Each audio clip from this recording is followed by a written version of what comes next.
Okay. Good evening everyone. जैसा कि आपको पता था कि हम पिछले क्लास में ज्यामिति से रिलेटेड या ज्यामिति से संबंधित कुछ कॉन्सेप्ट पढ़ रहे थे। अब उसमें भी ज्यामिति का भी एक पार्ट त्रिभुजों के बारे में पढ़ रहे थे। और पिछले क्लास में हमने त्रिभुजों की सर्वांग समता के बारे में पढ़ा। ठीक है। अच्छा, सभी बच्चे कमेंट में ये बता सकते हैं कि हमने जो सर्वांग समता के प्रतिबंध पढ़े, टोटल कितने प्रतिबंध पढ़े थे? कमेंट में लिख के बता सकते हो कि हमने कुल कितने प्रतिबंध पढ़े थे सर्वांग समता के। पिछली 3 या 4 क्लासेज में पढ़े थे ना हमने, 3 क्लासेज में शायद। कुल कितने प्रतिबंध पढ़े थे? सभी बच्चे बताएंगे। बिल्कुल सही बात है कि हमने टोटल 4 प्रतिबंध पढ़े थे। ठीक है। अब उसमें कौन कौन से? दो तो हमने पिछली क्लास में पढ़े थे, एएसए और आरएचएस। तो यदि मैं सभी के यहाँ नाम लिखूं तो सबसे पहला था एस एस एस, यानी कि भुजा भुजा भुजा प्रतिबंध। दूसरा था एस ए एस प्रतिबंध। तीसरा था ए एस ए प्रतिबंध और चौथा था आर एच एस प्रतिबंध। ठीक है, बहुत ही अच्छी बात है कि आप सबको याद है कि हमने पिछली क्लास में क्या क्या पढ़ा था और टोटल कितने प्रतिबंध पढ़े थे। ठीक है। अब हम क्या करते हैं, अब हम एक क्वेश्चन सॉल्व कर लेते हैं जो कि आपको अपनी स्क्रीन पर दिख रहा होगा। ठीक है। अब इस क्वेश्चन का आंसर सभी को पोल सेक्शन में देना है। क्वेश्चन क्या है? क्वेश्चन में थोड़ा सा ना आपको सोचना पड़ेगा, इतना आसान सवाल नहीं है। ठीक है, मैं पहले बता रहा हूं ये इतना आसान नहीं है कि एक ही बार में आंसर आ जाएगा। आपको पहले सोचना पड़ेगा कि यदि त्रिभुज एबीसी और त्रिभुज पी आर क्यू ये सर्वांगसम है तो पी आर की लंबाई कितनी होगी? पी आर की लंबाई कितनी होगी ये आपको बताना है। ठीक है, ये दोनों त्रिभुज जो हमें दे रखे हैं वो क्या है? सर्वांग सम है। वो सर्वांग सम है। तो आपको बताना है कि कौन, सॉरी, कि जो पी आर भुजा है उसकी लंबाई कितनी होगी। पी आर भुजा की तो आपको लंबाई बतानी है। अच्छा, जल्दबाजी नहीं करनी, इसमें ना थोड़ा सा टाइम लगेगा। देखते हैं कि कितने बच्चे सही कर पाते हैं। सभी को आंसर करना है, सभी बच्चे सॉल्व करेंगे उसको। देखते हैं कि कितने बच्चे इसका आंसर सही से कर पाते हैं।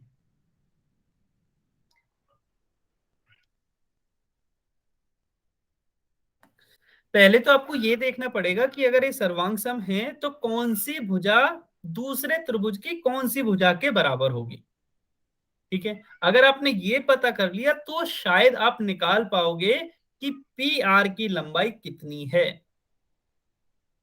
जिन बच्चों ने अभी अभी ज्वाइन किया है उनको मैं बता दूं कि हम लास्ट क्लास में जो भी कॉन्सेप्ट पढ़े थे उन्हीं पर बेस्ड एक क्वेश्चन सॉल्व कर रहे हैं जो कि आपको अपनी स्क्रीन पर दिखाई दे रहा होगा। क्वेश्चन क्या है? इसमें हमें दो त्रिभुज दे रखे हैं, त्रिभुज एबीसी और त्रिभुज पी क्यू आर। और हमें ये दे रखा है कि त्रिभुज एबीसी और त्रिभुज पी आर क्यू, ध्यान देना, त्रिभुज पी आर क्यू ये सर्वांगसम है। उस केस में हमें जो भुजा पी आर है उसकी लंबाई बतानी है। उसकी लंबाई बतानी है, ये आपको बताना है। ठीक है। अच्छा, गेमिंग आसिफ है ना आपका नाम? आसिफ, आपको ना कमेंट में आंसर नहीं करना होता, पोल सेक्शन में आंसर करना होता है आपको हमेशा। ठीक है, आपको कहां करना होगा? पोल सेक्शन है, पोल सेक्शन में आंसर करना है। ये सभी बच्चे ध्यान रखेंगे, कमेंट में किसी को भी आंसर नहीं करना, सभी बच्चे पोल सेक्शन में आंसर करेंगे। तो आसिफ आपको भी पोल सेक्शन में ही आंसर देना पड़ेगा। कहाँ है? ठीक है, इतने बाकी के बच्चे सॉल्व कर रहे हैं, मैं आपको बता देता हूँ। जहां आपको चैट का ऑप्शन दिखा है ना, इन कॉल मैसेजेस जहां दिखता है उसी में ही सबसे लास्ट ऑप्शन एक्टिविटीज का आएगा। उसी में ही सबसे लास्ट ऑप्शन किसका आएगा? एक्टिविटीज का। जैसे ही आप एक्टिविटीज पे क्लिक करोगे तो वहां आपको सबसे पहला ऑप्शन ही पोल दिख जाएगा।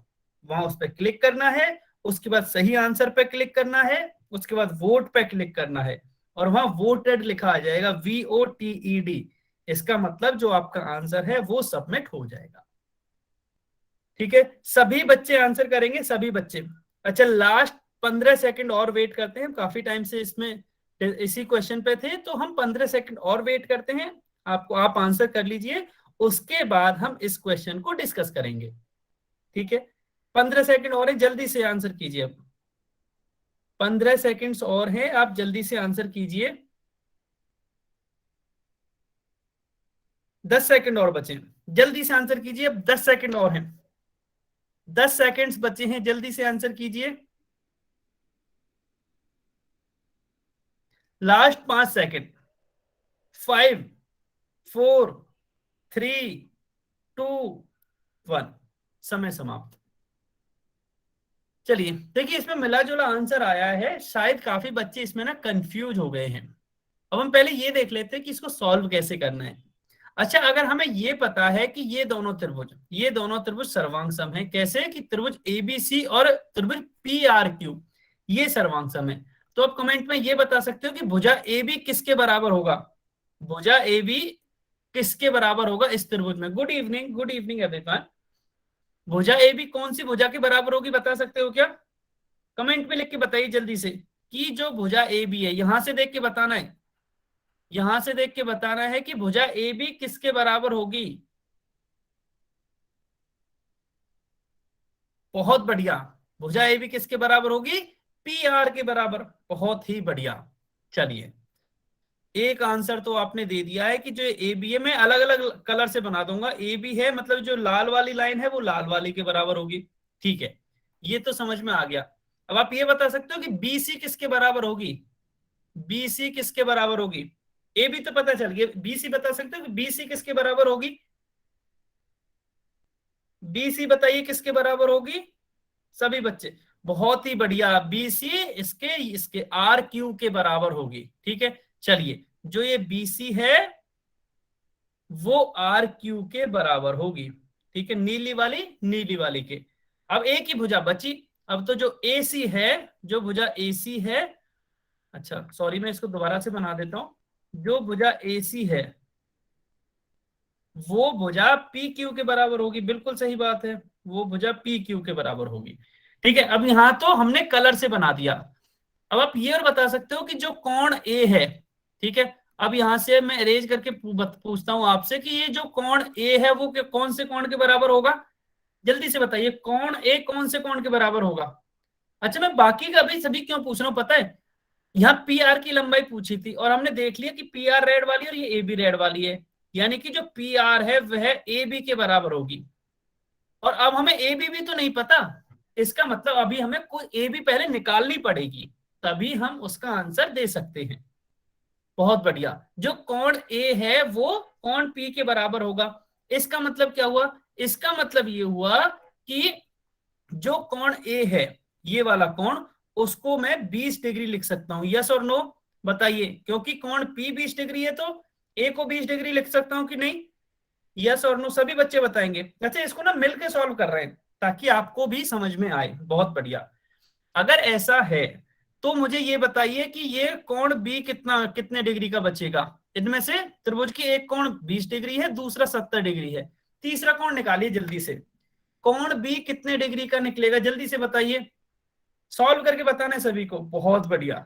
अच्छा, बहुत ही बढ़िया, ठीक है, ये कितने डिग्री का निकला है सभी का, ये 90 डिग्री का निकला है, ठीक है, ये 90 डिग्री का निकला है। कैसे, टोटल 180 होना चाहिए, जिसमें से ये टोटल 180 होना चाहिए है, जिसमें से एक 20 डिग्री हो गया, दूसरा 70 हो गया, मतलब दो का योग 90 हो गया। तो 180 कब होगा, जब तीसरा भी 90 हो जाएगा, तीसरा भी 90 डिग्री हो जाएगा, मतलब जो कोण बी है वो 90 डिग्री है।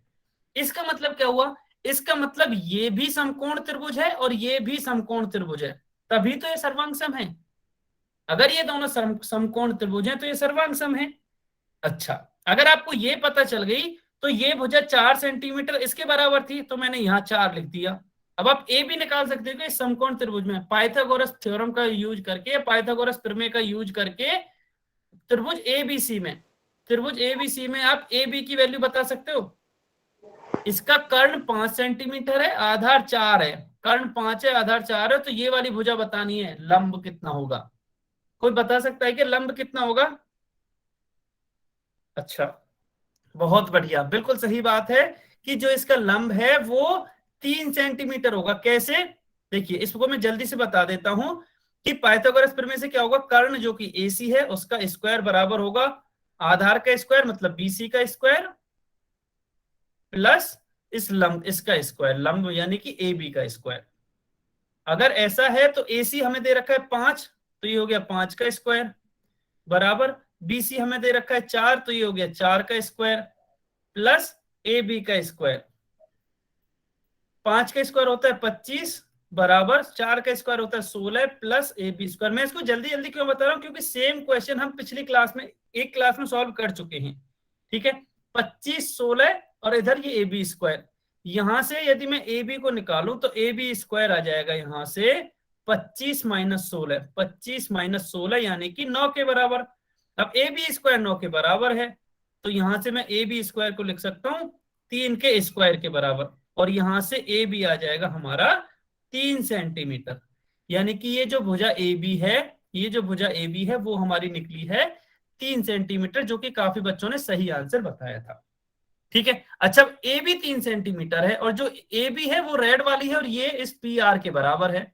यानी कि जो PR है, इस बॉक्स में लिख रहा हूं मैं, इस बॉक्स में जो PR है वह AB के बराबर है, और AB का मान हम यहां से निकाल चुके हैं कि AB 3 सेंटीमीटर है, तो PR भी 3 सेंटीमीटर हो जाएगी। तो यहां से PR का मान क्या आएगा, ऑप्शन सी हमारा करेक्ट होगा कि जो PR का मान है वो 3 सेंटीमीटर होगा। अब सभी बच्चे बताइए समझ में आया? ये थोड़ा सा लंबा सवाल था लेकिन समझ में आया कि नहीं, ये बताइए। मैंने इसमें ज्यादा समय क्यों लिया है, ताकि हम साथ में मिलकर सॉल्व कर सकें इसको। सभी ने साथ में मिलकर सॉल्व किया स्टेप बाय स्टेप, तो ये सभी को समझ में आया ना? बहुत बढ़िया, बहुत बढ़िया। अगर ये आप सभी को समझ में आया है, चलिए, तो ये ऑप्शन सी इसका करेक्ट है। ठीक है, तो यहां तक त्रिभुजों की सर्वांग क्षमता खत्म हो जाती है। ठीक है, हमने त्रिभुजों के बारे में पढ़ लिया, त्रिभुजों के प्रकार के बारे में पढ़ लिया, त्रिभुजों का अंतःकोण युग्म, अंतःकोण गुण क्या होता है, बाह्य कोण गुण क्या होता है, और त्रिभुजों की सर्वांग क्षमता क्या होती है। तो मतलब त्रिभुजों के बारे में हमने लगभग सब कुछ पढ़ लिया जो कि आपको 9th ग्रेड में काम आएगा। ठीक है, अब हम त्रिभुजों से आगे चलते हैं। त्रिभुजों में क्या था कि यदि 3 भुजाएं हो तो उसको हम त्रिभुज कहते हैं। ठीक है, तो अब हम बहुभुज पढ़ते हैं कि बहुभुज क्या होता है या पॉलीगॉन क्या होता है। तो ध्यान देना है आपको कि 3 या 3 से अधिक, ध्यान देना है, 3 या 3 से अधिक रेखाखंडों से मिलकर बनी हुई सरल आकृति। यहाँ एक स्पेशल शब्द है सरल, इसको भी समझेंगे अलग से। सरल बंद आकृति को बहुभुज कहते हैं। ठीक है, मतलब 3 या 3 से अधिक रेखाखंडों से मिलकर बनी होनी चाहिए। हाँ, शिषपाल सिंह के नाम से जो भी बच्चा है आप म्यूट कर लीजिए क्योंकि आपकी साइड से डिस्टरबेंस आ रहा है। बहुत बढ़िया, ठीक है। अब यहाँ क्या है कि 3 से अधिक रेखाखंडों से मिलकर बना होना चाहिए। तो आपके मन में डाउट आएगा कि सर क्या त्रिभुज भी बहुभुज है? बिल्कुल है। तो जो ये त्रिभुज है ये 3 भुजाओं से मिलकर बना होता है, तो ये भी एक बहुभुज है। तो कोई भी बहुभुज कम से कम 3 भुजाओं से मिलकर बना होता है, और ज्यादा तो कितनी भी हो सकती है। लेकिन इंपॉर्टेंट क्या है, एक तो बंद आकृति होनी चाहिए। तो ये सभी बंद आकृतियां ही हैं, ये तो हम आसानी से देख सकते हैं। ये भी बंद है, ये भी बंद आकृति है, और ये भी बंद आकृति है। ठीक है, बंद हो गई। अब क्या रेखाखंडों से मिलकर बनी है क्या? ये बिल्कुल त्रिभुज तो बना है। ये इस दूसरी को देख लेते हैं। मेरी आवाज नहीं आ रही? नहीं, आवाज तो आ रही है। बाकी के बच्चे बताएंगे मेरी आवाज आ रही है नहीं? आवाज तो आ रही है नहीं? Yes sir. हाँ जी, यस आवाज सर, तो आ रही आ है। रही है सर। ठीक है, ठीक है। हाँ जी, आ आ रही है रही ना? है ठीक सर। है, ठीक है, ओके। चलिए, अब यदि मैं दूसरी आकृति को देखूं तो देखो ये भी तो रेखाखंडों से मिलकर बनी है। एक येरा रेखाखंड, एक येरा रेखाखंड, ठीक है, एक रेखाखंड येरा। इसी तरह से ये काफी सारे रेखाखंडों से मिलकर बनी है। ठीक है, तो बहुभुज क्या होता है कि 3 या 3 से अधिक रेखाखंडों से मिलकर बनी होनी चाहिए। तो ये भी बहुभुज है, ये भी बहुभुज है, और ये भी बहुभुज है। देखिए यहां आप ध्यान से देखोगे तो ये भी रेखाखंड है। ये रहा एक रेखाखंड, ये रहा दूसरा रेखाखंड, ये रहा तीसरा रेखाखंड। ठीक है, ये भी रेखाखंड है।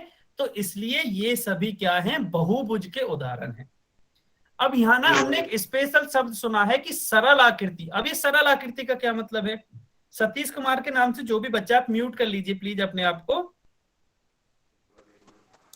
सतीश कुमार के नाम से जो भी बच्चा है आप म्यूट कर लीजिए, अदरवाइज मैं करूंगा। हाँ, बहुत बढ़िया, ठीक है। अब यहाँ एक शब्द आया है कि सरल का क्या मतलब है। देखिए ये सभी आकृतियां सरल के उदाहरण है। अब सरल, फिर उसका उल्टा क्या होता है? इसका उल्टा होता है जटिल आकृति। अब वो किस तरह की आकृति होती है? तो ऐसी आकृति जिनमें जो रेखाखंड है वो आपस में प्रतिषेध करें एक दूसरे को। देखिए इनमें क्या हो रहा है, इसमें तो बस टच कर रहे हैं ना, जैसे एक ये रेखाखंड है, इस त्रिभुज की बात करूं तो एक ये रेखाखंड है, ठीक है, और दूसरा ये रेखाखंड है, ठीक है, और तीसरा ये रेखाखंड है। अगर आप तीनों रेखाखंडों को देखोगे ना तो तीनों प्रतिच्छेद नहीं कर रहे, एक दूसरे को बीच में से नहीं काट रहे, बस टच कर रहे हैं, ठीक है। ऐसे ही आप इस आकृति में भी देख सकते हो। अब आपको लगेगा कि सर फिर इसकी वो क्या है, मतलब दूसरी तरह की आकृति कैसी हो सकती है जो कि सरल ना हो। तो देखिए आप इस तरह की कोई आकृति बनाइए, एक लाइन ऐसे हो गई, दूसरी ऐसे हो गई, तीसरी ऐसे, चौथी ऐसे, पांचवी ऐसे। यहां देख रहे हो ना, ये सभी रेखाखंड एक दूसरे को प्रतिच्छेद भी कर रहे हैं बीच में से, ठीक है। अगर कोई एक भी रेखाखंड प्रतिच्छेद करेगा ना तो वो बहुभुज नहीं होगा। बहुभुज हमेशा क्या होता है, एक सरल आकृति होनी चाहिए। सरल मतलब बस जो रेखाखंड है ना जिनसे वो मिलकर बनी होती है वो एक दूसरे को टच करने चाहिए, एक दूसरे को बस टच करने चाहिए, स्पर्श करने चाहिए, प्रतिच्छेद नहीं करने चाहिए। आया समझ में सभी के? सरल का मतलब क्या है, सरल का मतलब क्या है और बहुभुज का मतलब क्या है? सभी बच्चे कमेंट में लिख के बताएंगे। सरल का मतलब है कि जो रेखाखंडों से मिलकर बनी होती है ना, जिन रेखाखंडों से आकृति। हाँ जी सतीश कुमार जी आप बताइए डाउट कहाँ है। मैं फिर से रिपीट कर देता हूँ, कोई बात नहीं, मैं पूरा रिपीट कर देता हूँ। मैं ये बता रहा था कि बहुभुज क्या होता है कि कोई भी ऐसी आकृति जो तीन या तीन से अधिक रेखाखंडों से मिलकर बनी हो और वह सरल आकृति हो। तो अभी मैं आपको ये समझा रहा था कि सरल का क्या मतलब है।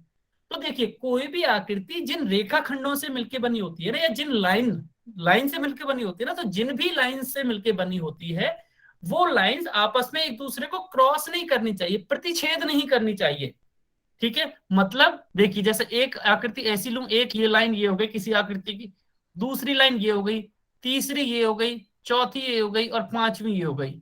अगर आप ये देखोगे तो यहाँ पांच रेखाखंड तो हैं लेकिन ये सरल आकृति नहीं है। क्यों नहीं है?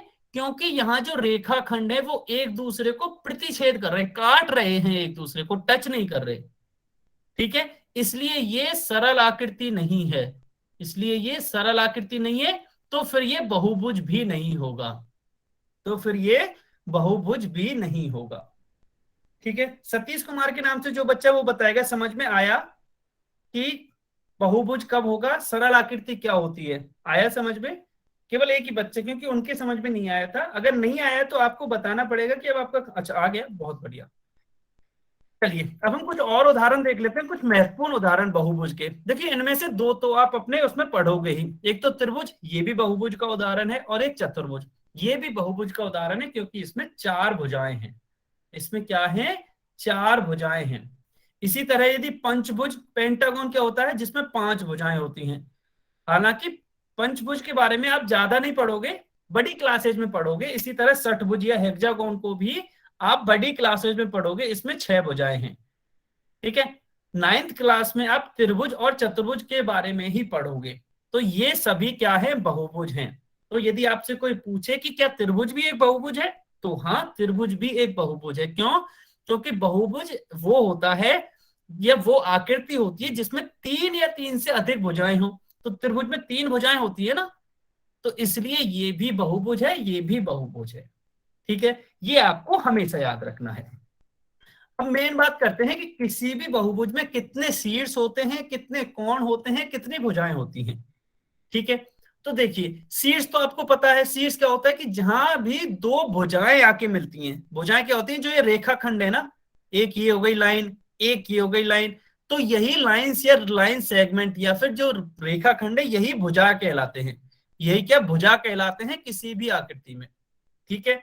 अब कोण क्या होता है, तो दो रेखाखंड जहां मिलते हैं तो वहां इस तरह से एक कोण का निर्माण होता है। हर जहां भी दो रेखाखंड मिलेंगे वहां एक कोण का निर्माण होगा, ठीक है। ये कोण हो गया। शीर्ष क्या होता है, तो दो रेखाखंड जिस भी बिंदु पे टच करते हैं ना, जैसे एक तो ये रेखाखंड हो गया, एक ये रेखाखंड हो गया, अब ये दोनों रेखाखंड कहां टच करना है, इस बिंदु पर, तो ये बिंदु शीर्ष हो गया। हालांकि इनके बारे में हमने त्रिभुज में भी पढ़ा था कि शीर्ष क्या होता है, कोण क्या होता है और भुजा क्या होती है। मैंने फिर से आपको एक्सप्लेन कर दिया है और इसके बारे में हर पता भी होगा आपको। ये बहुत ही आसान कॉन्सेप्ट है। अब क्वेश्चन ये आता है कि किसी भी बहुभुज में, चाहे वो त्रिभुज हो, चतुर्भुज हो, पंचभुज हो, षटभुज हो, कुछ भी हो, उसमें जितनी शीर्षों की संख्या होती है उतनी ही भुजाओं की संख्या होती है और उतनी ही कोणों की संख्या होती है। मतलब क्या है, मतलब मान लो मैं एक त्रिभुज की बात करूं यहाँ, ठीक है, तो त्रिभुज में भुजाएं कितनी होती है बता सकते हो आप? त्रिभुज में भुजाएं कितनी होती है? कमेंट में लिख के बता सकते हो कि त्रिभुज में कितनी भुजाएं होती हैं? 3। बिल्कुल, तो देखिए इसमें भुजा भी 3 है। अगर मैं कोणों की बात करूं तो कोण भी 3 है। और अगर मैं शीर्ष की बात करूं कि इसमें कितने शीर्ष हैं, तो शीर्ष भी आप यहां देख सकते हो, एक ये हो गया, दूसरा ये हो गया और तीसरा ये हो गया। तो शीर्ष भी इसके 3 हैं। ठीक है, इसी तरह आप चतुर्भुज के लिए भी देख सकते हो। चतुर्भुज में भी भुजा भी 4 होती हैं, कोण भी 4 होते हैं और शीर्ष भी 4 होते हैं। तो ये सभी सारे के सारे बहुभुजों के लिए लागू होता है, चाहे वो त्रिभुज हो, चाहे चतुर्भुज हो, चाहे पंचभुज हो, चाहे षटभुज हो, कोई सा भी हो, आप आसानी से बता सकते हो कि इसमें भुजा कितने हैं, कोण कितने हैं और शीर्ष कितने हैं। ठीक है, चलिए अब इसमें देखो, इसमें क्या दे रखा है कि जो वृत्त है वह बहुभुज नहीं है, वह बहुभुज नहीं है। अब ये आपको इंपॉर्टेंट समझना है, क्यों नहीं है बहुभुज। देखिए बहुभुज की वापस यदि मैं परिभाषा पे जाऊं कि बहुभुज की परिभाषा क्या थी, कि ऐसी आकृति जो 3 या 3 से अधिक रेखा खंडों से मिलकर बनी हो, मतलब जो रेखा हो, लाइंस हो, जिसमें लाइन सेगमेंट हो, भुजाएं हो, उसको हम बहुभुज कहते हैं। लेकिन वृत्त में कोई भी एक सीधी लाइन नहीं होती। ठीक है, वृत्त में क्या कोई भी रेखाखंड नहीं होता, इसलिए जो वृत्त है या सर्कल है वो बहुभुज नहीं होगा। क्यों नहीं होगा? क्योंकि बहुभुज में तो रेखाखंड होना चाहिए या भुजाएं होनी चाहिए ना, भुजा या रेखाखंड होना चाहिए। लेकिन वृत्त में कोई भी, हाँ जी बिल्कुल, लेकिन वृत्त में कोई भी रेखाखंड या भुजाएं नहीं होती, इसलिए वृत्त क्या है, बहुभुज नहीं होगा। अच्छा, क्या कहना चाह रहे हो? गेमिंग खान के नाम से जो भी बच्चा, आसिफ है ना आपका नाम? मैं समझ नहीं पा रहा हूं आप कमेंट में क्या कहना चाह रहे हो, आप अनम्यूट करके बोलोगे? आसिफ आप अनम्यूट करके बोलोगे, क्या कहना चाह रहे हो? मैं समझ नहीं पा रहा हूं। अच्छा, बाकी के बच्चे बताएंगे आपको समझ में आया ना कि वृत्त बहुभुज क्यों नहीं है? सभी को समझ में आया क्या? वृत्त जो है, सर्कल जो है, वो बहुभुज या पॉलीगॉन क्यों नहीं है? सभी बताएंगे। बहुत बढ़िया। हाँ, कोई कुछ कहना चाह रहा है क्या? तो मोहित धारीवाल के नाम से जो भी बच्चा, आप म्यूट कर लीजिए। मोहित मोहित धारीवाल के नाम से जो भी बच्चा, आप म्यूट कर लीजिए अपने आप को, आप म्यूट कर लीजिए मोहित। ठीक है, बहुत बढ़िया। चलिए, अगर आपको ये समझ में आया तो चलिए एक क्वेश्चन सॉल्व कर लेते हैं जल्दी से। क्वेश्चन नंबर 76, क्वेश्चन नंबर 76, जल्दी से बताइए। क्वेश्चन नंबर 76, आंसर सभी को पोल सेक्शन में देना है, आंसर सभी को पोल सेक्शन में देना है। क्वेश्चन क्या है कि इसमें हमें एक आकृति दी गई है, इसमें हमें एक आकृति दी गई है और आपको ये बताना है कि क्या ये बहुभुज है। सभी, अच्छा इसमें कंफ्यूज हो सकते हैं, हाँ इसमें कंफ्यूज हो सकते हैं कि क्या ये बहुभुज है, क्या ये बताना है आपको। बोल के कोई नहीं बताएगा, ना ही कमेंट में लिख के बताएगा, सभी बच्चे पोल सेक्शन में बताएंगे। लास्ट 10 सेकंड रोकते हैं। मोहित आप म्यूट कर लीजिए अपने आप को, मोहित धारीवाल के नाम से जो भी बच्चा है आप म्यूट कर लीजिए, आपकी तरफ से डिस्टरबेंस आ रहा है। बहुत बढ़िया, काफी बच्चे आंसर कर चुके हैं। लास्ट 10 सेकंड वेट करते हैं, लास्ट 10। मोहित, मैं लास्ट बार बोल रहा हूं कि आप मोहित धारीवाल के नाम से जो भी बच्चा है आप म्यूट कर लीजिए, अगर आप नहीं किया तो शायद आपको क्लास से निकाल दिया जाएगा। ठीक है, आप म्यूट कर लीजिए अपने आप को। ठीक है, बहुत बढ़िया। चलिए 10 सेकंड है, जल्दी से आंसर कीजिए। बहुत बढ़िया, काफी बच्चे आंसर कर चुके हैं, बहुत ही बढ़िया। सभी बच्चे आंसर करेंगे, सभी बच्चे आंसर करेंगे कि जो आकृति दी गई है वो बहुभुज या फिर पॉलीगॉन है या नहीं। ठीक है, इसमें कंफ्यूजन है, आधे बच्चों ने हाँ बोला है, आधों ने नहीं। चलिए देखते हैं कि क्या होगा। 5 सेकंड और, जल्दी से आंसर कीजिए। 5 4 3 2 1, समय समाप्त। काफी बच्चों ने आंसर किया है, जो कि अच्छी बात है। अच्छा, मैंने भी बताया था कि बहुभुज क्या होती है, कि ऐसी आकृति जो 3 या 3 से अधिक भुजाओं से मिलकर बनी हो। तो चलिए देखते हैं कि क्या ये 3 या 3 से अधिक भुजाओं से मिलकर बनी है। तो एक भुजा तो इसकी ये हो गई, ठीक है, दूसरी भुजा इसकी ये ये हो तो गई, सर प्रतिच्छेद कर रही है। तीसरी भुजा ये हो गई, और चौथी भुजा ये हो गई। तो ये 4 भुजाओं से मिलकर बनी है, तो ये बहुभुज होना चाहिए। इसमें 4 भुजा हैं, तो ये बहुभुज होना चाहिए। लेकिन ये आप देखोगे तो सरल आकृति नहीं है, ये सरल आकृति नहीं है। क्यों नहीं है? क्योंकि ये वाली भुजा और प्रतिच्छेद इसकी कर रही है। ये वाली भुजा, बिल्कुल सही बात है, ये क्या कर रही है? प्रतिच्छेद कर रही है। अगर ये प्रतिच्छेद कर रही है तो ये सरल आकृति नहीं होगी, और अगर ये सरल आकृति नहीं है तो ये बहुभुज भी नहीं होगा, ये बहुभुज भी नहीं होगा। इसलिए ऑप्शन बी सही होगा। यही मैंने अभी समझाया था ना, यही मैंने अभी समझाया था। तो जिस भी बच्चे ने यस बोला है कि ये बहुभुज होगा, उसको फिर से समझना पड़ेगा कि जो ये आकृति दे रखी है ये सरल आकृति नहीं है, ये सरल आकृति नहीं है, ये इसलिए ये बहुभुज नहीं होगा। ठीक है, ये बताइए सभी को समझ में आया कि ये बहुभुज क्यों नहीं होगा? सभी बच्चे बताएंगे कि सभी को समझ में आया ना कि ये बहुभुज क्यों नहीं होगा? सभी बच्चे बताएंगे, बहुत बढ़िया, बहुत ही बढ़िया, सभी बच्चे बताएंगे। मोहित धारीवाल के नाम से जो भी बच्चा है, मैं लास्ट बार बोल रहा हूं, ठीक है, अगर आपने म्यूट नहीं किया तो क्लास से निकाल दिया जाएगा, फिर आप वापस आ भी नहीं सकते। बहुत बढ़िया, तो आपको म्यूट ही रखना है बस। बहुत बढ़िया, चलिए सभी के समझ में आ गया। तो चलिए अब हम अगला कॉन्सेप्ट पढ़ते हैं। अब देखिए, जैसे हमने त्रिभुज के बाह्य कोण और अंतः कोणों के बारे में सीखा, इसी तरह बहुभुज के भी हम बाह्य और अंतः कोणों के बारे में पढ़ लेते हैं, और उनके क्या क्या गुण होते हैं उनके बारे में पढ़ते हैं। चलिए अब देखिए, ये इंपॉर्टेंट है, किसी भी बहुभुज के, चाहे वो त्रिभुज हो, चतुर्भुज हो, पंचभुज हो, षटभुज हो, कोई सा भी बहुभुज हो, उसके सभी बाह्य कोणों का जो योग होता है वह 360 डिग्री होता है। ये आपको हमेशा याद रखना है कि किसी भी बहुभुज के सभी बाह्य कोणों का योग हमेशा कितना होता है? 360 डिग्री। तो कैसे याद रखोगे कि एक तो बाह्य कोण है, किसी भी बहुभुज के बाह्य कोणों का योग होता है 360। ठीक है, चलिए अब जैसे यदि मैं इस बहुभुज की बात करूं, तो इसमें पहले ये बताइए कितनी भुजाएं हैं? कितनी भुजाएं हैं? जल्दी से कमेंट में लिख के बताइए, इस बहुभुज में कितनी भुजाएं हैं? जल्दी से बताइए। जो बहुभुज आपको अपनी स्क्रीन पर दिख रहा है उसमें कितनी भुजाएं हैं? बहुत बढ़िया, ये 5 भुजाएं हैं, तो ये क्या होगा? ये पंचभुज होगा। 5 भुजाएं हैं तो ये क्या होगा? पंचभुज होगा। वैसे ये बहुभुज है, ठीक है, बहुत बढ़िया। अगर इसमें 5 भुजाएं हैं तो यदि मैं इसके बाह्य कोणों की बात करूं, अब आपको लगेगा सिर्फ बाह्य कोणों का मतलब क्या है? तो देखिए, यदि मैं इसकी सभी भुजाओं को कुछ इस तरह से बढ़ा दूं, मैंने सभी को बढ़ा दिया, तो इस तरह से कोण बनेंगे बाहर की साइड। तो ये जो कोण बने हैं इन सभी का योग, जैसे यहाँ 5 बने हैं तो इन पांचों का योग 360 डिग्री के बराबर होगा।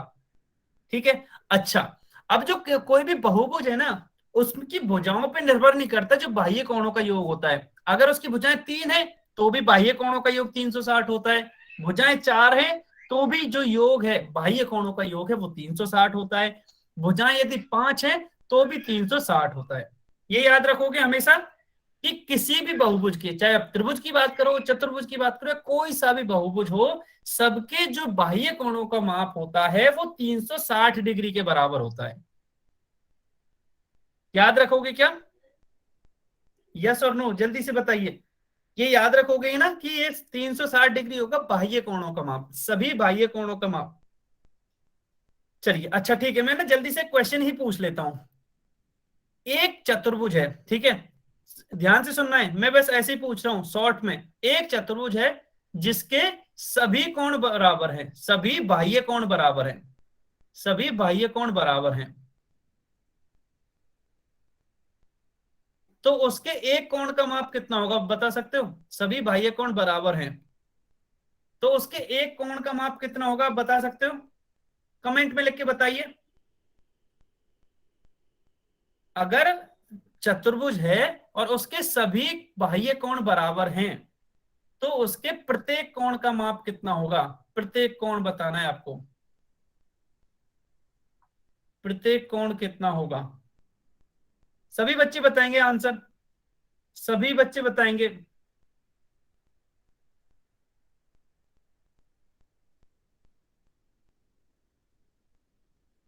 बहुत बढ़िया, एकदम सही है कि इसके जो प्रत्येक कोण का माप है वो 90 डिग्री होगा। बहुत ही बढ़िया। कैसे होगा?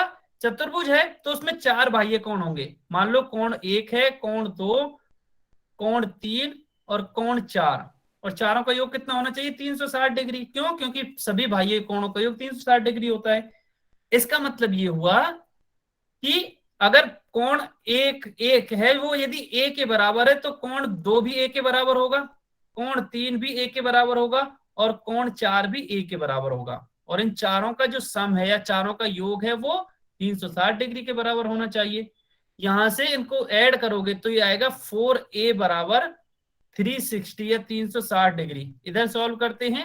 4a बराबर क्या आया हमारा? 360 डिग्री। और a का मान कितना आएगा? 360 बटे 4, और 4 से जब आप कट करोगे तो ये 90 टाइम्स या 90 बार कटेगा, या a का मान आ जाएगा 90 डिग्री। ठीक है, a का मान क्या आ जाएगा? 90 डिग्री। इसका मतलब जो हमने कोण माने थे a के बराबर, उनमें से प्रत्येक का मान कितना आया? 90 डिग्री के बराबर। इसलिए 90 डिग्री करेक्ट आंसर होगा। ठीक है, बहुत बढ़िया, सभी बच्चों का आंसर सही भी था। ठीक है, अब ये तो हमने बाह्य कोणों की बात कर ली। अब अंतः कोण भी तो होते हैं, फिर उनके बारे में क्या? वो उसका भी कुछ वो होता है क्या फिक्स? हाँ, अंतः कोण निकालने का हमेशा एक सूत्र होता है। बाह्य कोणों के लिए कोई सूत्र नहीं है, वहां तो उनका योग जो है बाह्य कोणों का वो तो हमेशा 360 होगा। लेकिन अंतः कोणों के लिए एक सूत्र पढ़ते हैं। अब वो सूत्र क्या है कि, हाँ किसी का डाउट है क्या? आनंद के नाम से जो भी बच्चे, आप प्लीज म्यूट कर लीजिए अपने आप को। सभी बच्चे ना म्यूट ही रखेंगे, आप अनम्यूट करते क्यों ये तो बताओ। कोई डाउट है आपका तो डाउट पूछ लो, बिना डाउट के अनम्यूट करने का कोई फायदा नहीं है। ठीक है, अब देखिए जैसे ये कौन सा है, ये छह छह भुजाएं हैं तो ये षटभुज है। अगर मैं इसके अंतः कोणों की बात करूं तो किसी भी बहुभुज के जो अंतः कोणों का योग है वो होता है n-2 गुणा 180 गुणा 180 डिग्री। अब n क्या है? n यहां होती है भुजाओं की संख्या। n क्या होती है? भुजाओं की संख्या। n होती है भुजाओं की संख्या। ठीक है, अच्छा, इस सूत्र से आप ये बता सकते हो कि इस सूत्र से बताना है कि त्रिभुज के अंतः कोणों का योग कितना होगा। अब n क्या होगा? n की जगह में 3 रखिए, क्योंकि उसमें तीन भुजा तीन होती है त्रिभुज में, तो 3 रख के देखिए कितना आएगा। n की जगह 3 रख के देखिए कितना आएगा त्रिभुज के अंतः कोणों का योग। त्रिभुज के अंतः कोणों का योग कितना आएगा? जल्दी से बताइए, सभी बच्चे बताएंगे, सभी बच्चे बताएंगे। n की जगह 3 रखिए। n की जगह 3 क्यों? क्योंकि त्रिभुज में 3 भुजाएं होती हैं। बहुत ही बढ़िया, बिल्कुल सही बात है। देखिए यहां से भी निकाल सकते हो, और आपको वैसे भी पता है कि जो त्रिभुज है उसकी तीनों अंतः कोणों का योग 180 डिग्री होता है। त्रिभुज के तीनों कोणों का योग कितना होता है? 180। और वो आप यहां से भी निकाल सकते हो। n की जगह 3 रखिए, 3 - 2 गुणा 180, और 3 - 2 कितना आएगा? 1। तो ये होगा 1 गुणा 180, मतलब 180 डिग्री। यहां से कितना आएगा? 180 डिग्री। ये तो त्रिभुज का निकल गया। इसी तरह क्या आप चतुर्भुज का बता सकते हो जल्दी से कि चतुर्भुज के अंतः कोणों का योग कितना होगा? अब चतुर्भुज का निकालना है तो n की जगह आपको 4 रखना पड़ेगा। जल्दी से रख के बताइए कितना आएगा। चतुर्भुज के अंतः कोणों का योग कितना आएगा? सभी बच्चे बताएंगे, सभी बच्चे बताएंगे चतुर्भुज के अंतः कोणों का योग कितना होगा? बहुत ही बढ़िया, शाबाश, बहुत ही बढ़िया। चतुर्भुज के अंतः कोणों का योग होगा 4 - 2 गुणा 180। अब 4 में से 2 घटाएंगे तो 2 बचेगा, तो इसको मैं लिख सकता हूं बराबर 2 गुणा 180, और 180 का जब 2 में गुणा करूंगा तो ये 360 आएगा। इसका मतलब चतुर्भुज के अंतः कोणों का योग होता है 360 डिग्री। ठीक है, समझ में आया सभी को कि अंतः कोण और बाह्य कोणों का जो फॉर्मूला होता है वो क्या होता है? बाह्य कोण तो फिक्स होते हैं, उसका कोई सूत्र नहीं है, वो तो 360 डिग्री होगा उनका योग। लेकिन अंतः कोणों के लिए एक फॉर्मूला या सूत्र है, n गुणा 2 × 180 डिग्री। ठीक है, अब एन क्या है, एन है यहाँ कितनी भुजाएं हैं उसमें, जिसके लिए भी हम निकाल रहे हैं, एन है भुजाओं की संख्या। एन क्या है, भुजाओं की संख्या। ठीक है, ये किसी भी बहुभुज के अंतः कोणों का योग आएगा। बहुत बढ़िया। सर अगर ये, हाँ जी बताइए। सर अंतः कोण में एक कोण का सर 180 डिग्री होगा या सभी भुजाओं का 180 डिग्री होगा योग, सर? योग बता रहा हूं मैं, सभी कोणों का जो योग है, जोड़ है, वो 180। अच्छा, कौन से की बात कर रहे हो आप, 180 नहीं, इस 180 की बात कर रहे हो क्या? Yes sir. तो इसमें तो 180 आएगा नहीं ना, तो पूरा सूत्र है n-2 गुणा 180। अकेले 180 से आप क्या बताना चाह रहे हो वो मेरे समझ में नहीं आया। आप अपना दोबारा डाउट पूछिए, आप अपना डाउट सर दोबारा पूछ। हाँ, एक भुजा का 180 होगा या टोटल भुजाओं का 180 होगा सर? 180 तो कहीं से भी कुछ भी नहीं होगा ना। एक भुजा का कैसे कह रहे हो, एक भुजा का क्या, भुजा तो 3 होनी चाहिए ना कम से कम, तभी तो वो बहुभुज होगा। अगर 3 से कम है तो वो बहुभुज ही नहीं होगा, पहली बात तो ये समझ में आया। आप यस एक सर। भुजा की बात कर रहे हो ना, तो अगर किसी यस भी बहुभुज में एक भुजा है तो वो बहुभुज ही नहीं है, क्योंकि हमने बहुभुज में पढ़ा था कि ऐसी आकृति जिसमें कम से कम 3 भुजाएं हो, 3 या 3 से ज्यादा भुजाएं हो। ठीक है, यस सर। तो कम से कम 3 होंगी तो वो त्रिभुज हो जाएगा, और त्रिभुज में कितना होगा, तो एन की जगह हम 3 रखेंगे। अब तुम ये कह रहे हो कि यदि एन की जगह 1 हो जाए तो क्या होगा, यही पूछ रहे हो क्या? Yes sir. हाँ, तो एन की जगह 1 और 2 कभी नहीं हो सकता, ना तो 1 होगा ना 2 होगा। क्यों? क्योंकि कम से कम 3 भुजाएं होती हैं बहुभुज में, तो या तो 3 होगा या 3 से ज्यादा होगा। ठीक है, ठीक है। ठीक है, ठीक है ओके। सर। अभी आप म्यूट कर लीजिए, क्योंकि हाँ बहुत बढ़िया, सभी बच्चे म्यूट ही रखेंगे। ऐसे अगर किसी को डाउट पूछना है तो हाँ वो कर सकता है अनम्यूट। ठीक है, आनंद के नाम से जो भी बच्चा, आपने भी अनम्यूट कर रखा है, आप भी म्यूट कर लीजिए। आनंद के नाम से जो बच्चा है आपने भी अनम्यूट कर रखा है, म्यूट कर लीजिए आप। बहुत बढ़िया। चलिए अब हम क्वेश्चन सॉल्व करते हैं। अच्छा, क्वेश्चन सॉल्व करने में शायद आपको मेरी स्क्रीन नहीं दिख रही होगी, उसके लिए आपको कुछ सेकंड वेट करना पड़ेगा बस। आपको मेरी स्क्रीन अभी दिख जाएगी, बस कुछ सेकंड वेट करना है आपको। सभी बच्चों को बस कुछ सेकंड वेट करना है, अभी आपको मेरी स्क्रीन दिख जाएगी।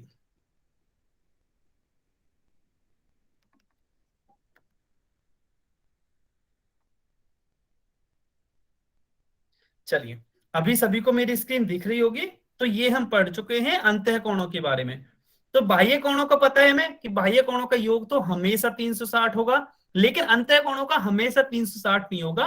अंतः कोणों का निर्भर करता है कि उसमें भुजाएं कितनी है बहुभुज में, तो हम बता सकते हैं कि अंतः कोणों का योग क्या होगा। चलिए अब हम एक क्वेश्चन सॉल्व करते हैं, क्वेश्चन नंबर 77। क्वेश्चन नंबर 77, सभी को इसका आंसर पोल सेक्शन में देना है। कमेंट में अभी कोई भी नहीं लिखेगा, कमेंट में आपको बाद में लिखना है, कमेंट में आपको बाद में लिखना है। अच्छा, ये तो मैंने शायद अभी पूछ ही लिया, इसमें तो गलत नहीं होना चाहिए, ये तो अभी अभी पूछा है ना, ये तो अभी अभी बताया है, ये गलत नहीं होना चाहिए, ये तो मैंने अभी अभी पूछा ही है। जल्दी से बताइए, इसमें पूछा है कि चतुर्भुज के सभी अंतः कोणों का योग कितना होगा। गेमिंग खान के नाम से जो भी बच्चा है, आपने फिर से कमेंट में अपना आंसर लिखा है, आपने फिर से कमेंट में अपना आंसर लिखा है जो कि गलत है। ठीक है, और कमेंट में कोई भी बच्चा आंसर लिखेगा नहीं, सभी बच्चे बताएंगे जल्दी से, चतुर्भुज के सभी अंतः कोणों का योग कितना होगा, जल्दी से बताइए। ये तो बहुत ही आसान है, मैंने अभी अभी बताया। 15 सेकंड वेट करते हैं, 15 सेकंड वेट करते हैं, इसके बाद हम आगे चलेंगे। 15 सेकंड वेट करते हैं केवल, जल्दी से बताइए। 15 सेकंड है आपके पास, अभी 10 सेकंड है केवल, आपके पास केवल 10 सेकंड से, जल्दी से बताइए, केवल 10 सेकंड से आपके पास। 5 सेकंड और हैं।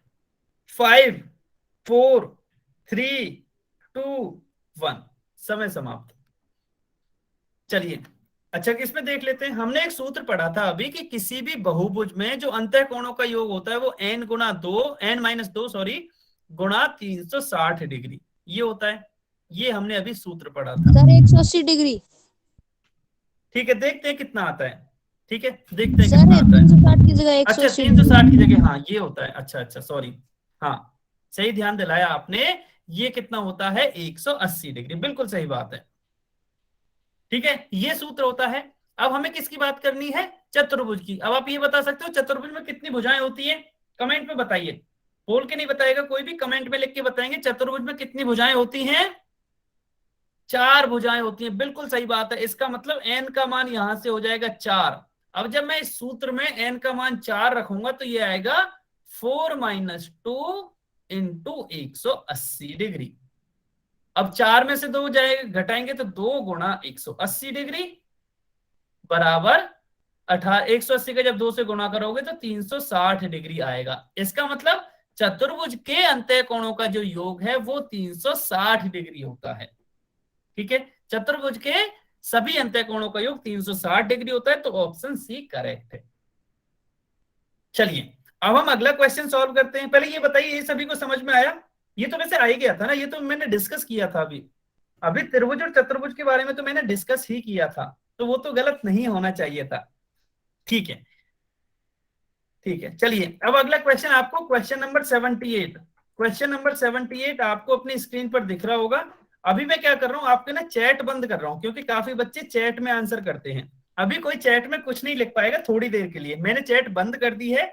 सभी बच्चे पोल सेक्शन में आंसर करेंगे, सभी बच्चे पोल सेक्शन में जाके आंसर करेंगे, मैंने चैट बंद कर दी है। ना तो कोई बोल के बताएगा, सभी बच्चे केवल पोल सेक्शन में आंसर करेंगे। क्वेश्चन क्या है देखिए, इसमें बाह्य कोण दे रखे हैं हमें एक बहुभुज के, और हमें ये पता है कि बाह्य कोणों का जो योग होता है वो कितना होता है। अगर आप वो सूत्र लगाओगे या बाह्य कोणों के योग का जो कॉन्सेप्ट है वो लगाओगे, तो जो बी है इसमें कोण बी, उसका मान आराम से आ जाएगा। तो सभी को इसमें बी का मान निकालना है कि बी का मान कितना आएगा। सभी बच्चे बताएंगे, सभी बच्चे बताएंगे कि बी का मान कितना आएगा इसमें, बोल के कोई नहीं बताएगा। हाँ, आनंद के नाम से जो बच्चा, आपको कोई डाउट है क्या? आनंद के नाम से जो भी बच्चा, आपका कोई डाउट है? नहीं है ना, तो फिर आप अनम्यूट क्यों कर रहे हो अपने आप को? अनम्यूट कोई नहीं करेगा। आप इसको कॉपी पेन से सॉल्व कर लीजिए, सभी बच्चे सॉल्व करेंगे और सभी पोल में जाके आंसर करेंगे, सभी बच्चे पोल सेक्शन में जाके आंसर करेंगे।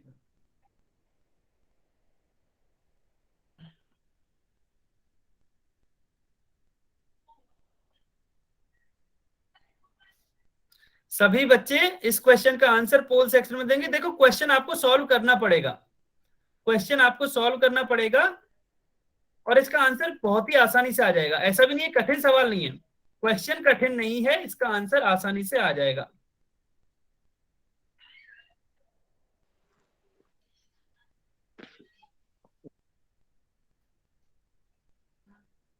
बहुत बढ़िया, लास्ट 15 सेकंड वेट करते हैं। काफी बच्चे आंसर कर चुके हैं, लेकिन अभी सभी बच्चों ने आंसर नहीं किया है। 15 नहीं, 20 अभी सेकंड रुकते हैं अभी। हाँ जी बताइए।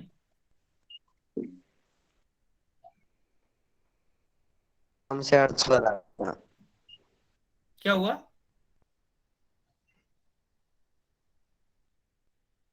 रईस कुछ कह रहे हो आप? आपने अनम्यूट किया था अभी, कुछ डाउट है? सर फोन में कैलकुलेटर से दिया जाएगी। हाँ, कॉल कैलकुलेटर से भी कर सकते हो। देखो कैलकुलेटर से कर लो, लेकिन नुकसान आपका ही है ना, क्योंकि एग्जाम में तो आपको कैलकुलेटर नहीं मिलेगा। आप मान लो यहाँ कैलकुलेटर से कर लोगे तो यहाँ तो नंबर नहीं मिलने वाले ना किसी को, नंबर मिलेंगे एग्जाम में ही, और एग्जाम में कैलकुलेटर रहेगा नहीं, तो फिर नुकसान तो आपका ही हुआ ना। तो इससे अच्छा है कि यहाँ भी आप कॉपी और पेन की हेल्प से कीजिए। देखो फायदा आपका ही है और नुकसान आपका है, वो आपके ऊपर डिपेंड करता है कि आप कॉपी पेन से करना चाह रहे हो कैलकुलेटर से। ठीक है, बहुत बढ़िया।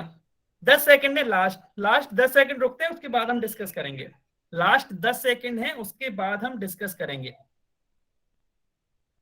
10 सेकंड और है, जल्दी से आंसर कीजिए। वास्ट काफी बच्चे आंसर कर चुके हैं, ज्यादातर का सही है। 5 सेकंड लास्ट, 5 4 3 2 1, समय समाप्त। चलिए अब इस क्वेश्चन को पहले देख लेते हैं। अच्छा, हमने ये पढ़ा था कि आप बताइए कमेंट में लिख के। मैं अभी ना कमेंट्स चालू कर देता हूं और आपको कमेंट में ये बताना है कि किसी भी बहुभुज के बाह्य कोणों का योग कितना होता है, ये फिक्स होता है। बताइए अब कमेंट में लिख के, बाह्य कोणों का योग कितना होता है?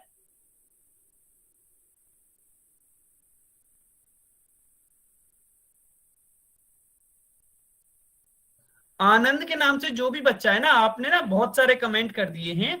अगर आप वापस से एक बार और ऐसा करोगे तो फिर क्लास से निकाल दिया जाएगा। ठीक सर है? ये आनंद, हाँ जी, मैंने वार्निंग दे दी है।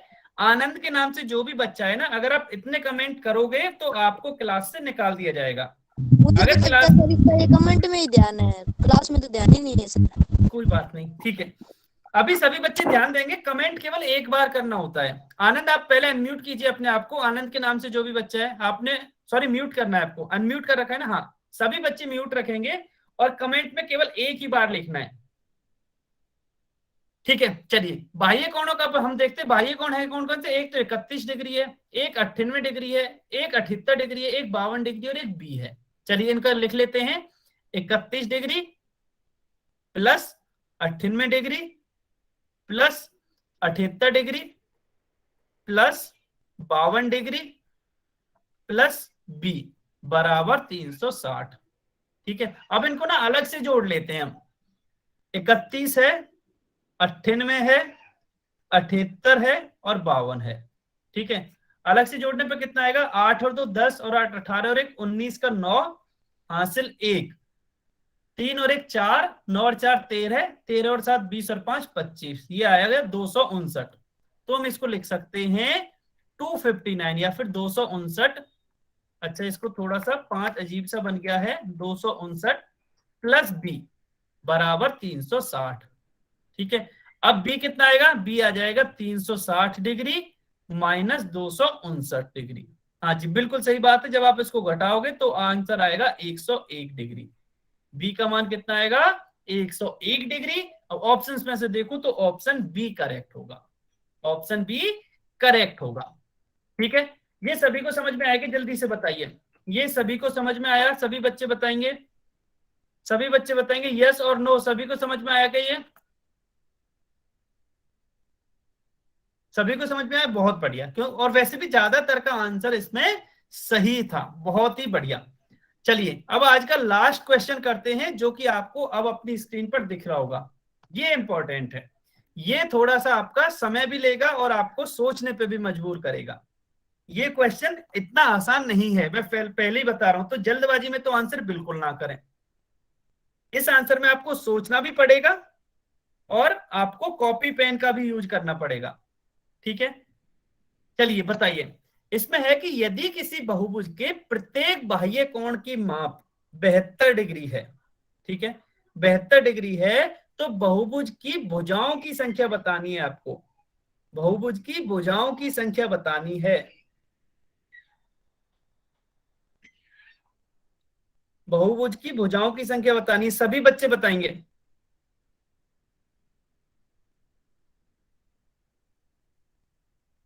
इसमें सोचना पड़ेगा, इसमें जल्दबाजी कोई नहीं करेगा।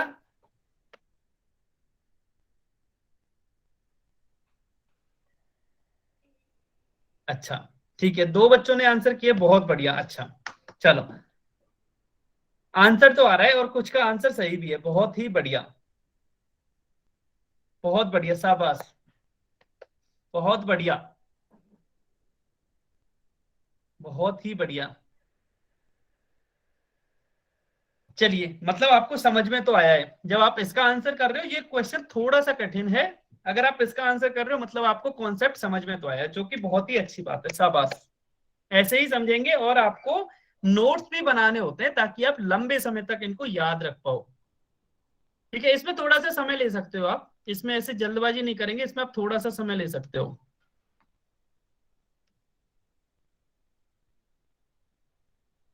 बहुत ही बढ़िया बात है कि आप इसको सही कर पा रहे हो, बहुत ही अच्छी बात है।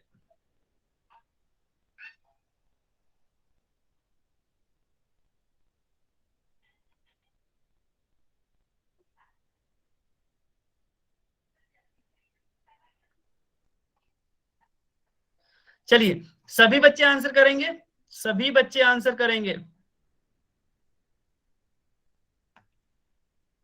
काफी बच्चे आंसर कर चुके हैं। लास्ट 20 सेकंड और रुकते हैं हम, 20 सेकंड और रुकते हैं, उसके बाद हम इसको डिस्कस करेंगे।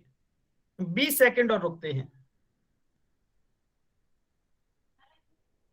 गलती से गलत हो गया, गलती से, ठीक है कोई बात नहीं, थोड़ी देर रुक जाओ, फिर आप कमेंट में लिख देना, अभी नहीं लिखना, 15 सेकंड बाद लिखना है, जब काउंटिंग खत्म हो जाए उसके बाद लिखना है।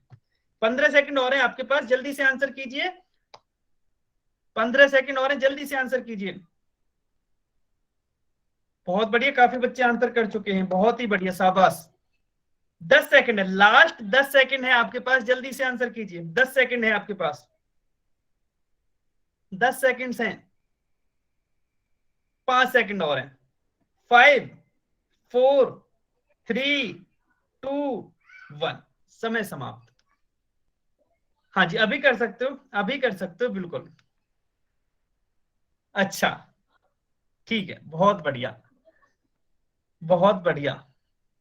देखिए हमें यह पता है कि बहुभुज का जो प्रत्येक कोण है, प्रत्येक कोण की माप 72 डिग्री है, ठीक है, प्रत्येक कोण की माप 72 डिग्री है।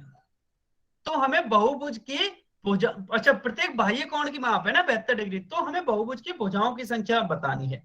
अब देखिए हमें यह पता है कि कुल मिला के 360 डिग्री होना चाहिए, मतलब हमें 72 डिग्री के इतने कोण बनाने हैं कि योग है जो सभी कोणों का वो 360 डिग्री आ जाए। तो मैं कितने कोण बनाऊं ऐसे? अब जितने कोण होंगे उतनी भुजा होंगी, ठीक है। तो मैं कितने कोण बना सकता हूं ऐसे 72 डिग्री के? देखिए मैं 72 के 3 बना के देखता हूं, इनका योग कितना आया, अच्छा सॉरी, इनका योग आएगा 6 216, मतलब अभी कम है, 360 से तो कम है, मुझे और कोण बनाने होंगे। तो मैं क्या करता हूं, इसको मिटा के मैं और 2 और बना देता हूं, ठीक है, 2 और बना देता हूं। तो 72 के 2 और बनाए, अभी मैंने इनका योग किया तो 2 4 6 8 10 10 की 0 हासिल 1, 7 और 1 8, 7 15, 7 15 7 22, 7 29, 29 और 7 36, 360 डिग्री। मतलब यदि मैं 72 डिग्री के 5 कोण बना दूं, 5 बाह्य कोण बना दूं, तो उनका योग कितना आ जाएगा 360। मतलब ये कंडीशन मेरी सही हो रही है। इसका मतलब क्या हुआ कि 5 कोण बनेंगे बाह्य, तब जाके प्रत्येक कोण 72 डिग्री का होगा, ठीक है। हाँ जी, मल्टीप्लाई भी कर सकते हैं, बिल्कुल सही बात है, तब जाके प्रत्येक कोण 72 डिग्री का होगा। अब चूंकि यहाँ 5 कोण बन रहे हैं, और अभी हमने पढ़ लिया था कि किसी भी बहुभुज में जितने कोण होते हैं उतनी भुजा होती हैं, तो इसमें भुजा कितनी होगी, 5 ही भुजा हो जाएंगी। और हमसे यही तो पूछा है कि बहुभुज में भुजाओं की संख्या बताइए, तो भुजाओं की संख्या हो गई 5, ठीक है। अच्छा अब हम दूसरे मेथड से समझते हैं, बिल्कुल सही बात कहा कि 72 डिग्री के मान लो मैं एक्स वो बनाता हूं, एक्स कोण, तो एक्स ही भुजा हो जाएगी, और उनका योग कितना होना चाहिए, वो होना चाहिए 360 डिग्री। यानी कि 72 में यदि x से मैं मल्टीप्लाई कर दूं तो 360 आना चाहिए। अब यहां से x 360 बटे 72, ये भी आप कर सकते हो, ठीक है। अब जब आप इसका भाग दोगे तो आपको यहां से 5 ही मिलेगा, ठीक है। अब मैंने ये क्यों किया, क्योंकि 72 डिग्री के x कोण बने हैं। अब मैंने गुणा क्यों किया, जोड़ना चाहिए था, बिल्कुल जोड़ना चाहिए था, 72 को x बार जोड़ दो। अब x का मुझे पता नहीं है, तो इसलिए मैंने गुणा कर दिया, सीधा सीधा 72 को x से गुणा कर दिया और x यहां से निकाल लिया, x 5 आया। इसका मतलब ये है कि यदि मैं 72 को 5 बार जोड़ देता हूं तो योग 360 डिग्री आ जाता है।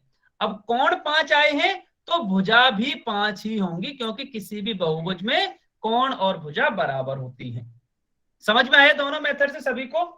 किसी भी एक मेथड से भी समझ में आएगा तो भी चलेगा। बताइए सभी को समझ में आया कि ऑप्शन डी इसका करेक्ट है? सभी बताइए, सभी को समझ में आया?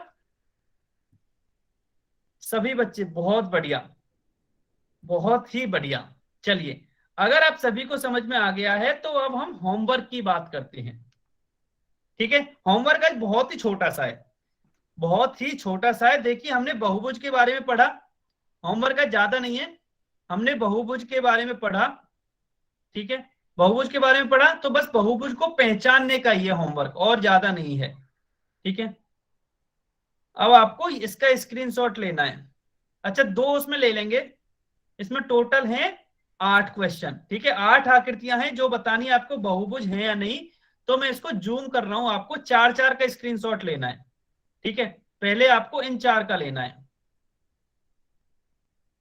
चलिए, प्रश्नावली 1.1 में आपको क्वेश्चन 1, 2, 3, 4 इनका लेना है। 5 तक गिन रहा हूं मैं। 5, 4, 3, 2, 1। ठीक है, सभी ने स्क्रीनशॉट ले लिया होगा। अब अगले 4 क्वेश्चंस और देख लो, 5वां, 6ठा, 7वां और 8वां। बस ये होमवर्क है आपका। मैं फिर से 5 तक गिन देता हूं। 5, 4, 3, 2, 1। समय समाप्त। चलिए, बस आज की क्लास में इतना ही था। अगर आप में से किसी भी बच्चे का कोई डाउट है या कुछ समझ में नहीं आया हो तो आप बता सकते हो। अगर आपको सब कुछ समझ में आ गया है और आपने होमवर्क का भी स्क्रीनशॉट ले लिया है तो बस क्लास यहीं तक थी। ठीक है, okay, bye bye, good night, good night, bye bye, good night everyone, bye bye.